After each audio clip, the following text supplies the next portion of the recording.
And Merry this is Christmas, why I Rob. drink Merry Christmas, Mark. Happy holidays. Are you ready for the big holiday? How can you tell? Ho, ho, ho. I don't know what that. I don't know. Coming from you, I don't know what that means. Yeah. I don't know if that means. It doesn't, because I'm Doesn't? very happily. All right. Very You know. good. Very good. You look utterly ridiculous. Are you excited for this You holiday? wouldn't look less stupid if you had something growing out of your forehead. Is this a favorite of yours? This holiday? What would you say is your favorite holiday? I wish you wear that everywhere. I'm not going to wear this everywhere. Although it's very toque-like, and I like those. Very Canadian. Oh right? my God! Isn't it? You and my brother-in-law wandering, babbling about toques and Yeah. whatever. Go Canada, It's eh? not just a stocking cap; it's a toque. You know, I was really hoping that this was going to end up being a Christmas miracle for me.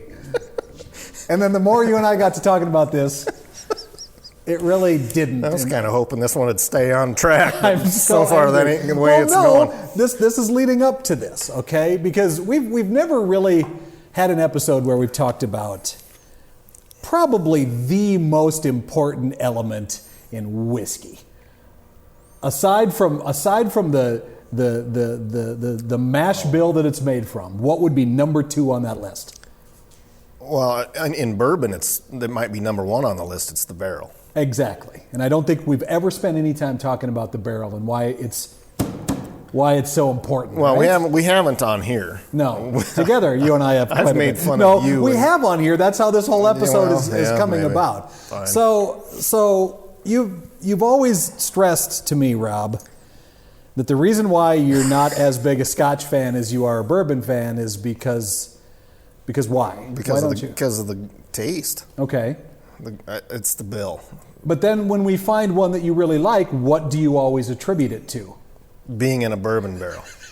Every single time. And we want to guess where your 14 is aged for 14 years? I haven't been able to get past this argument. And honestly, there have been a handful of nights in almost 3 years where this has kind of kept me awake because it really bothers me. Clearly you're not drinking enough because Well, I'm asleep by it's on the then. nights I don't drink where I really think about this. Because it led me down a path the other night of... It took you 2 years Yeah, to easily. get down this path. Because I thought, well, what if he's right?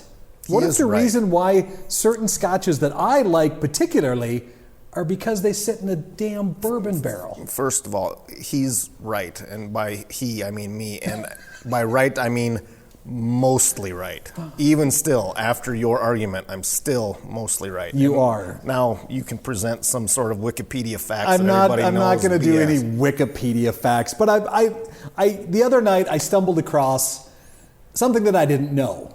That a cooperage is where they make barrels. Yes. That's what it's called. All right, a cooper is a barrel maker. I mean, most of you people that drink whiskey would know that, but we're talking to those of you that might not. We're barely talking to the ones who do know what it is. So I realized and I learned that there is a giant cooperage in the Speyside region of Scotland, where my favorite Scotch comes from, where Glenfiddich comes from. Is that a That's a Speyside Scotch. I thought it was a yes. Highland because it was a Highland is your Glendronach. I thought all Glens were Highlands. No. Which makes no sense No, because it's- it means valley. Oh God! All right, so let me keep this thing on track because we've spent a lot of time talking about this. Apparently, we've been warned that we have a low battery. So I thought, well, here's Way to my come argument. prepared, Russ. Not all of these bourbon barrels are shipped over to Scotland and used to age Scotch. I thought they do make their own. Granted, they're taking the American oak over to this cooperage and making brand new American oak barrels.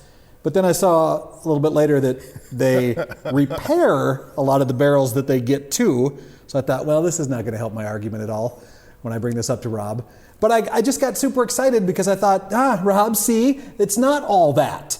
They aren't all bourbon barrels. No, they're not. Well, some of them are sherry barrels or cognac barrels. Right, but it's not all bourbon. No. Yours, the one that you really enjoy, didn't come from a bourbon barrel. Mine does. which Mine makes this took even more 18 awkward. bloody years to turn into something good. I don't know what the Glendronach 12 or Dronac 12 Right. is like, but it's another 6 years. I mean, look at the color difference. And for those of you that don't know, most Scotch is aged in used barrels. And it's because 500 years ago, or whenever they started this whole thing, don't do the math with me. They would make Scotch, but then they would put it in big barrels like this, but these barrels had previously had stuff like fish heads. Like fish heads or meat parts from some sort of butcher. I don't know. And in Sounds France, like a hot dog. In France, meat parts. There was some sort of blight that wiped out the grape crops. They had all of these sherry and cognac barrels that they didn't know what to do with. So Scotland was like, we want to try something. Idea. Let's try making this not taste like fish guts. Right. And so that's kind of how the whole thing happened, where Scotland got their barrels. And they're almost there. And it took off from there. So this was a fun argument to have with you, but I'm still very disappointed. Well, but when I said I was mostly right, and I'm using this purely because it's in my head and no factual evidence of this whatsoever. My argument was that they take the bourbon barrels and they get a lot of flavor out of that. I'm not certain that is 100% true because of things that you have said. I'm going to let you be a little bit right. Me mostly, you a little bit. Let me sit with this for a minute. The climate over there isn't the same as it is in Kentucky and Tennessee, Much more consistent. Where you have the highs and the lows, and the whiskey is traveling in and out of the staves more, right? Also, you brought up that Scotch barrels are typically larger than bourbon barrels. I think it takes was 5 bourbon barrels to make 4 Scotch barrels. Yes. Right. Okay, so there again, you don't have the same surface area compared to the volume that you would in a bourbon barrel. Right. The counter argument to that is it takes 14 and 18 years. And not that there isn't a good 8 or 10 or 12 out there, there probably is. Sure. But, I mean, you can see what 18 years in compared to what 4 years does in a first use barrel. Right. You know, my guess is also that the pores are, which is where some of the flavor is coming from, the pores are probably pretty well clogged after being filled with bourbon for 4 years and charred and everything else. So, I mean, the same amount of flavor that's being added in 4 years to a bourbon is not the same amount that's being added to a Scotch, even in 2 or 3 times that amount of time. Right. And that's probably where the mash bill comes into play, obviously. Your bourbon mash bill is going to generally be corn heavy or rye heavy if it's going to be a rye. Right. Where Scotch, the mash bill is malted barley. I mean, that's almost 100% of what that mash bill is. Yeah. So obviously that is going to have a large say in why Scotch tastes the way it does. But we've just always had the argument, because Rob is not a huge Scotch guy, obviously. You have found a couple that you like. Well, yeah. Right. But his whole thing has been the only reason why I like the Scotch that I do is because it was always aged in a bourbon barrel. And I don't know why that has irritated me so bad for 3 years, because I've wanted Scotch to be, special. Always its own thing. But okay. It is its own thing. But here's my next question, though. Answer me this, Santa. Can I come sit on your lap when I ask this question? No. Okay. So, there shan't be any lap sitting. Before bourbon was a thing, was all the Scotch put in the sherry barrels then? Before these bourbon barrels were being sent over there?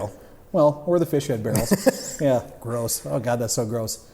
So what were they using? Well, I would be a lot more interested in knowing what that tasted like in. Oh, I would too. 1500 or whatever it was. Man, I bet it was. Yeah, past the fish head barrels. Iffy. Right. You think so? Well, once they got those barrels from France, it probably wasn't iffy anymore. Well, no, that's when they figured it out. Probably true. Yeah. Well, I mean, did you say this was in a sherry barrel? This one, your Glendronach was in a sherry barrel. Yes. This is in a bourbon barrel. Says right there. But it's in a bourbon barrel for 14 and then finished in a sherry barrel, I think. This one? Or in yours? a new barrel. Yours. A new barrel. Yours. Yes. The Glenfiddich 14. Aged 14, finished in a new. Yes.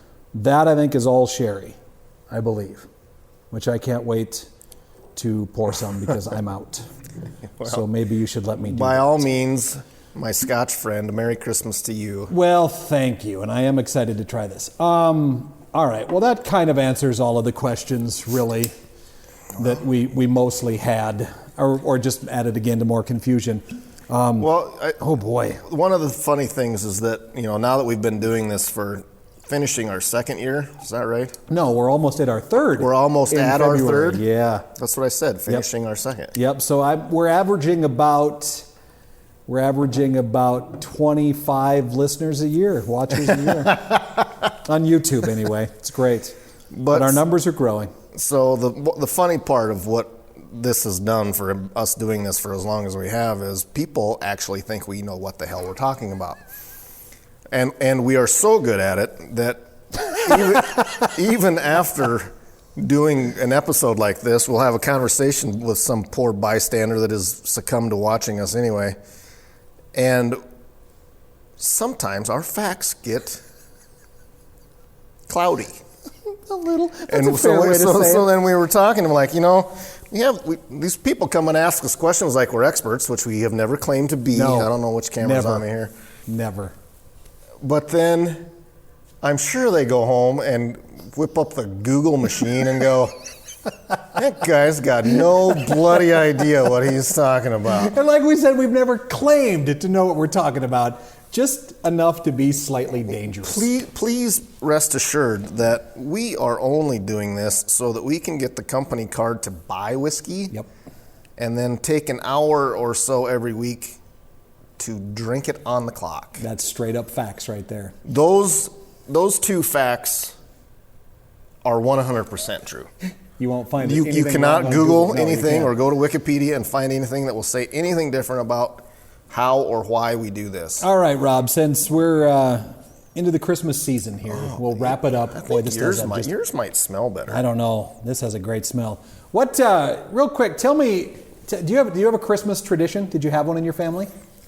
Either growing up or after you had your family. So with after we got married, we draw numbers to see who gets to buy presents for who, so you don't have to buy 100 presents for everybody, right? So you must do big family things then. We do, yeah. Okay. On my in-laws' side, my wife's side. And then then you got to take turns to go. You draw numbers to see who gets to open their presents first. Which, on my side, my childhood stuff growing up was a free for all. I mean, presents are open. You better hope the parents are up. I mean, Sure. But then it was mom always made frosted sugar cookies.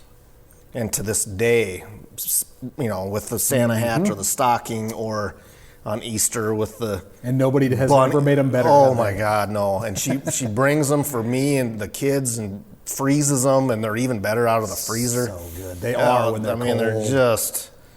Those are the two. How about you? What did you? Excellent. What's your? We've deal? always we always did on Christmas Eve.